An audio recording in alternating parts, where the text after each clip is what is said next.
जी नमस्कार, स्वागत है आप सभी का हमारे चैनल सी-टेट अधिगम में। दोस्तों, आज इस वीडियो में हम लोग बात करने वाले हैं कुछ चीज़ों पर। पहले आप इस जो प्राइमरी लेवल का सीट है उसकी संख्या को देख लें। यूआर में 1000 और ईबीसी में जनरल अभ्यर्थियों की बात कर रहे हैं। यहाँ पे पूरी सीटें खाली हैं, लेकिन देखने वाली मज़ेदार बात है कि एससी फीमेल में सीटों की संख्या है, एसटी और एसटी फीमेल में सीटों की संख्या है। और यहाँ पे बात करें उर्दू वाले की, तो आप यूआर में देख सकते हैं 426 और ईबीसी में 997, ईबीसी फीमेल में 997, यानी सीटों की संख्या लगभग दोनों में सेम है।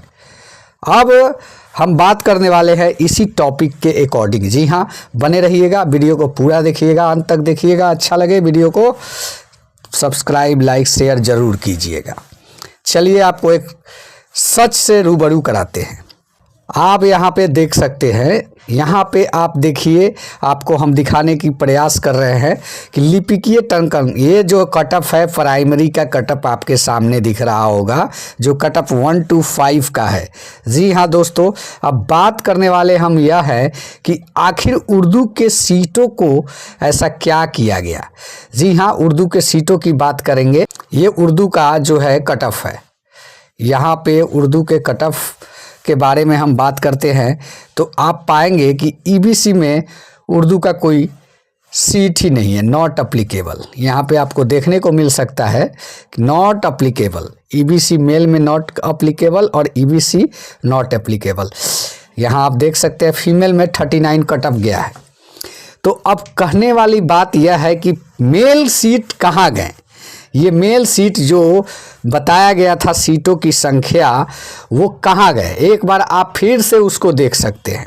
फिर से आप देखिए एक बार, यहाँ आप देख सकते हैं कि ईबीसी उर्दू का सीट हम लोग देखने का प्रयास करेंगे। 997 और 997 और रिजल्ट में नॉट अप्लीकेबल। आखिर ऐसा कैसे, क्या वो सीटें कहाँ गई।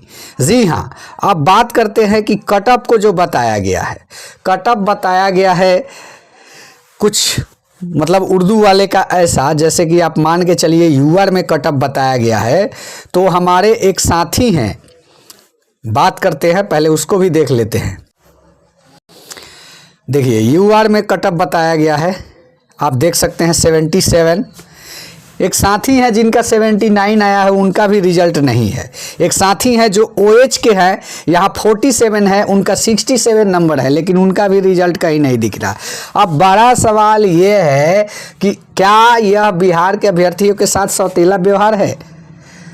मैं आप लोग को नेक्स्ट में हम एविडेंस भी उस मतलब उनका सर्टिफिकेट, उनका मार्कशीट हम दिखा देने वाले हैं, लेकिन इस वीडियो में हम प्रोवाइड नहीं करा सकते। हालांकि देर रात बातें हुई हमसे, तो उन्होंने कहा कि हमारा 67 आ रहा है, ओएच स्टूडेंट हैं, लेकिन 47 कट ऑफ गया है मेरा, कहीं रिजल्ट शो नहीं कर रहा है। तो क्या हो रहा है, ये क्या पूरी सीटें बेच दी गई, क्या समझा जाए इस चीज़ को। अब बात करते हैं कि इतना कटअप कैसे जा रहा है, इतना कटअप ये अभ्यर्थी आ कहाँ से रहे हैं, कैटेगरी के सीटों पर लोग कहाँ से पहुँच जा रहे हैं कि कटअप हाई हो जा रहा है। क्योंकि हम लोग जहाँ तक जानते थे उर्दू में उतने स्टूडेंट थे ही नहीं। अब सवाल ये भी है कि आप देखेंगे कि उर्दू में एससी और एसटी फीमेल, ये एससी फीमेल, ये कैटेगरी उर्दू में हमारी जानकारी में बिहार में उपलब्ध ही नहीं है। हमारी जानकारी में एक ही जानते हैं हम लोग, ये जो ईबीसी और उसके बाद जनरल। शेख पठान लोग जनरल में आते हैं, ईबीसी में बाकी सभी आते हैं। ऐसा नहीं है कि जो लोअर कास्ट हम लोगों में है उन लोगों में जाके एसटी एससी हैं, नहीं है। ये सीटें कैसे फुल हो गई, एससी में कटअप 43 कैसे चल गया, सोचने वाली बात है। इस पर सर्च होना चाहिए।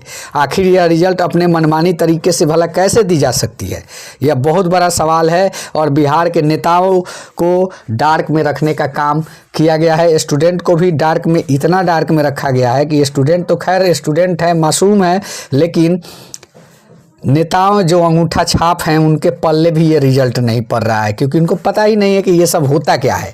सिर्फ उनको पता है पब्लिक से झूठ सच बोल के वोट ले लेना। तो ये है सर बिहार की सच्चाई।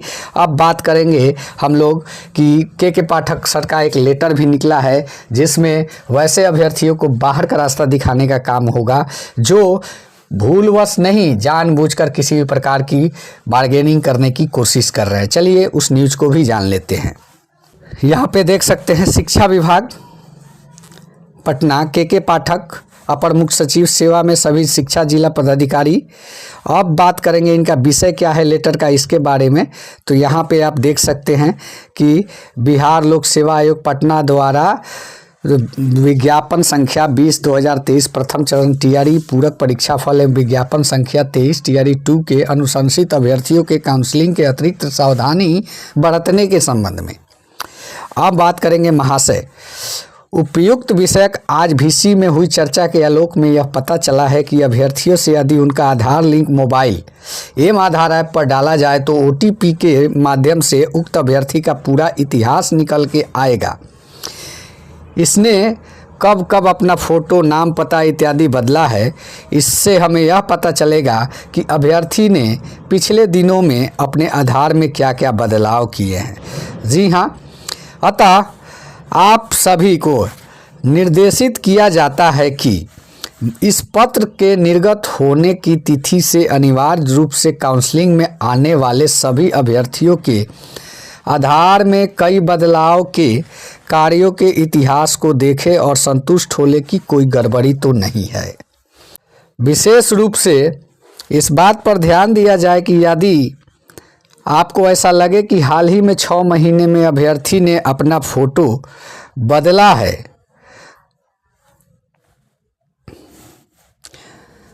है, विशेष रूप से इस बात का ध्यान रखा जाए कि यदि ऐसा आपको लगे कि हाल ही में 6 महीने में अभ्यर्थी ने अपना फ़ोटो, नाम बदला है, तो ऐसे मामले संदेहास्पद स्थिति में रखा जाए और उनके काउंसलिंग को भी स्थगित रखा जाए। जी हाँ, जब तक वह श्योर नहीं होते हैं तब तक उनके काउंसलिंग को भी रद्द समझा जाए। और रही बात कि कुछ भी ऐसा होता है तो समझिए कि स्टूडेंट बाहर चला जाएगा और जो है वंचित हो जाएगा। इसलिए वैसे अभ्यर्थी ही काउंसलिंग में पहुँचे जिनका डॉक्यूमेंट पूरी तरह से सत्यापित है और जो पूरी तरह से वैध हैं। अवैध अभ्यर्थियों की खैर नहीं, क्योंकि पिछले दिनों DO साहब ने लेटर निकालकर, पुलिस कार्रवाई का भी लेटर स्पष्ट रूप से निकालकर अभ्यर्थियों को अंदर डालने का काम किया, वैसे अभ्यर्थियों का जिनका फर्जी प्रमाण पत्र पाया गया।